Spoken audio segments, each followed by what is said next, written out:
Bonjour à tous, je vous ai concocté la chronique numéro 20 et dans celle-ci j'ai décidé de traiter du film Guet-apens, The Getaway, réalisé en 1972 et d'une durée d'environ 2 heures. Donc le film est réalisé par Sam Peckinpah sur un scénario de Walter Hill d'après le roman de Jim Thompson. Le film est produit par Solar et First Artists. Les producteurs exécutifs du film sont David Foster et Mitchell Brower. Et la musique du film est composée par Quincy Jones. La sortie du film à Paris date du 31 janvier 1973. Donc dans ce film, Steve McQueen interprète le rôle de Carter Doc McCoy. Il est entouré de grands acteurs du cinéma américain comme Ali MacGraw qui interprète Carol McCoy, son épouse. Ben Johnson, lui, interprète le personnage de Jack Benyon. Hal Lettieri interprète Rudy Butler.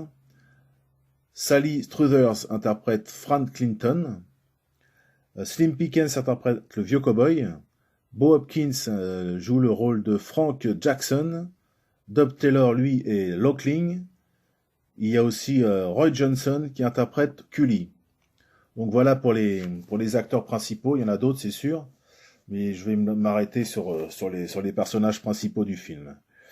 Et je vais passer maintenant à la partie du scénario. Donc Carter McCoy est surnommé Doc. Il est emprisonné pour 10 ans suite à un vol à main armée. Toutes ses demandes de libération anticipée ont été rejetées. Il demande alors à sa femme Carol de prendre contact avec Jack Benyon, un personnage particulièrement influent. Et quelques semaines plus tard, McCoy est libéré. Après avoir passé ses premières heures de liberté avec Carol, Doc McCoy retrouve Jack et lui propose de faire un hold-up. Le principal problème étant que McCoy ne pourra pas choisir sa propre équipe.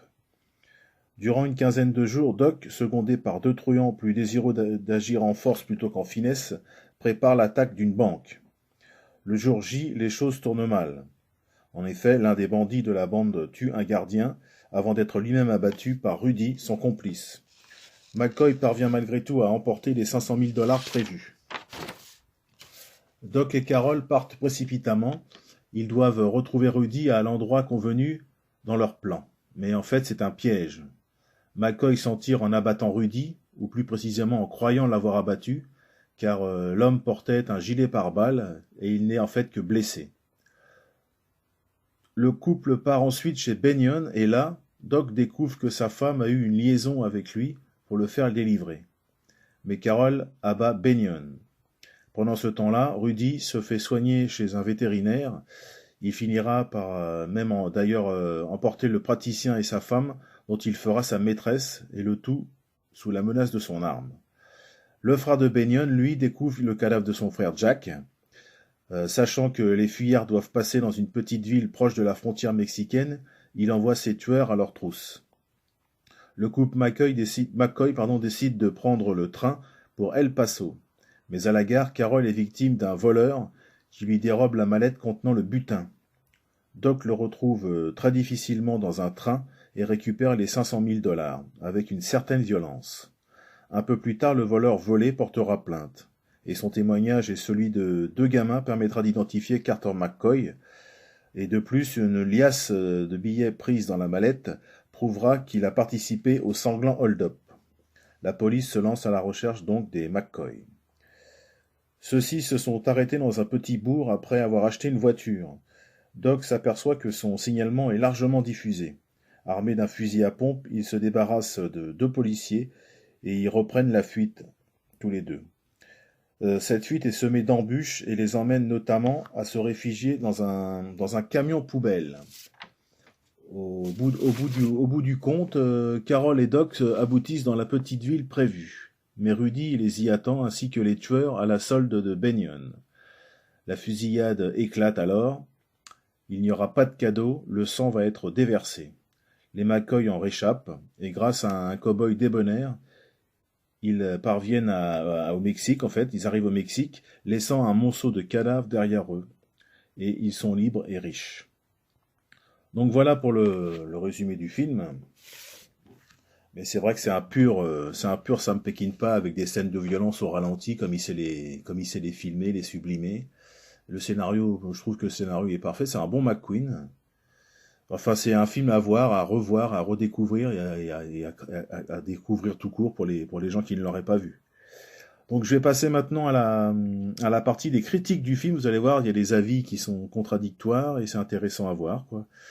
Donc dans son livre Steve McQueen aux éditions PAC, Philippe Durand écrit Guet-apens constitue un passionnant spectacle pour tous les amateurs de bon cinéma. Le scénario, remarquablement construit, est plein de rebondissements inattendus. Les personnages, à la psychologie plus complexe qu'il n'y paraît, sont bien dessinés. McQueen y est d'une incroyable dureté. Les acteurs sont tous excellents et sont admirablement dirigés. Le rythme est mené rapidement, sans fléchissement. La réalisation est nerveuse et efficace. La mise en scène vigoureuse et intelligente et le montage cursif et dynamique. Que demander de plus? Dans le magazine Télé Ciné Vidéo, il était écrit « Cette sympathie Steve McQueen, merveilleusement dirigée, contribue pour une large part à la créer. Dur au cœur tendre, cynique, râleur, lucide, doué d'un sang-froid à toute épreuve et d'un sourire irrésistible, il communique au film sa séduction personnelle et son dynamisme. » Dans le journal Le Monde, Jean de Baroncelli écrivit « Guet-apens est le Bonnie and Clyde d'aujourd'hui enrichi des formidables scènes d'action de Bullitt. » Dans le magazine Positif numéro 149, Robert Benayoun parle du film en ces termes. Peckinpah donne à Steve McQueen un visage nouveau, le visage durci, marqué, suintant et sérieux, et l'amertume d'un être que la vie n'a pas épargné. Il rappelle de manière étonnante le Humphrey Bogart du film High Sierra.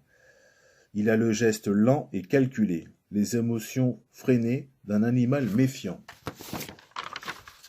En vérité, il s'agit plutôt d'un retour au rôle de professionnel de la gâchette. Dans le New Yorker, Pauline Kael écrivit « La déroutante escroquerie du film, c'est qu'il fait des gangsters un couple si charmant et convenable qu'ils peuvent disparaître en flânant dans le coucher de soleil avec leurs sacoches bourrées d'argent, comme s'ils venaient de se retrouver devant un lait maltais au drugstore du coin. Pour ce qui est de McQueen et McGraw, leur couple ne fait pas d'étincelle à l'écran. » Dans Times, Jack Cox déclara « Si Guet-apens était simplement sorti des lignes de montage du studio, s'il n'avait été que l'œuvre d'un artisan compétent, il aurait été rapidement oublié. Mais il s'agit de l'œuvre de l'un des plus grands artistes de cinéma américain. » Vous voyez qu'il y a des critiques qui sont positives et négatives. Enfin, voyez ce qu'il disait à l'époque. Donc, je vais passer à la partie des anecdotes. Donc, il faut savoir que c'est au cours du tournage de ce film qu'est née l'idylle entre McQueen et sa partenaire Ali McGraw. D'ailleurs, ils vont finir par se marier à la date du 13 juillet 1973. Il faut savoir aussi que le roman policier duquel a été tiré Guet-apens était signé par Jim Thompson en 1958. Il s'intitulait « Le lien conjugal ». Il fut publié dans la série noire en 1959. Il a été retitré « L'échappée » en 2012 et publié dans la collection Rivage noir chez Gallimard. Il faut savoir aussi que pour les besoins du film, Ali McGraw a appris à conduire et à tirer au pistolet. Une autre anecdote, dans une scène très courte, on aperçoit une Volkswagen Beetle orange. En fait, on apprend que c'est James Garner qui l'a conduit. Il était venu sur le tournage pour rendre visite à un ami. Une autre anecdote, au départ, il faut savoir que le film devait être une production Paramount et il devait être réalisé par Peter Bogdanovich. Et il faut savoir que Jack Palance devait incarner le personnage de Rudy Butler. Et c'est Sybil Shepherd, qui était donc la compagne de Bogdanovich à l'époque, qui devait incarner le rôle de Carol McCoy. Alors, une dernière anecdote aussi, c'est qu'il faut savoir qu'en 1994, le film a fait l'objet d'un remake réalisé par Roger Donaldson, avec Alec Baldwin et Kim Basinger, qui étaient un couple à la ville, donc à la ville et à l'écran. Maintenant, je vais terminer, comme je fais toujours ma chronique, avec la partie des doublages. Donc, on retrouve avec joie Jacques Thébault qui sublissime McQueen dans le rôle de Carter Doc McCoy. Anne Rochant, elle, double Ali McGraw qui interprète le rôle de Carol McCoy, sa femme. Claude Bertrand double Ben Johnson qui interprète Jack Benyon. Laurence Bady double Sally Struthers qui est Fran Clinton. Henri Djanik double Al Lettieri qui est le Rudy Butler. Henri Verlejeu double Sim Pickens qui interprète le vieux cowboy. Albert Augier double Richard Bright qui a le rôle du voleur. Henri Labussière double Dub Taylor qui interprète le personnage de Lockling. Jean-Pierre Duclos double Bo Hopkins qui interprète le bandit Frank Jackson. Il y a aussi Jean Berger qui double Roy Jensen qui interprète le personnage de Cully. Dans une scène aussi, on entend Serge Sauvion qui double A.L. Camp qui joue le rôle du quincaillier. Il y a aussi une petite scène, on entend une petite scène avec Jacques Deschamps qui prête sa voix à Al Smith qui est en fait l'annonceur radio. Donc la chronique numéro 20 est à présent terminée. Je vous remercie de votre écoute fidèle ainsi que vos nombreux commentaires qui me parviennent chaque fois. Merci pour cet intérêt porté à la carrière de Steve McQueen.